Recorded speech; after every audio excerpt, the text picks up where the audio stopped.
Ito yung niluluto kong buko with pandan, sugar, condensed milk, and cornstarch. Para pang ice candy, mga ka-reals.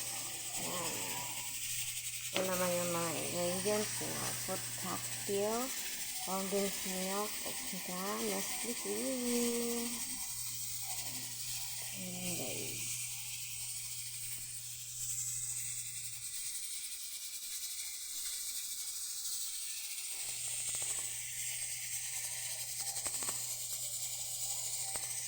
Ayan, kumukulo na siya. Kulo na. Pero yung mga fruit cocktail, Nestle cream, at saka yung condensed milk, mamaya na yun, idagdag doon sa pagkaluto nitong buko. Para ay malambot siya maging ice cream. Kailangan pa lutuin yung buko. Mga ilang minutes. Palamigin mo na siya bago lagyan ng fruit cocktail. Yan. Tapos hiwa-hiwain nyo ng maliit. Pwede na siya pang negosyo guys.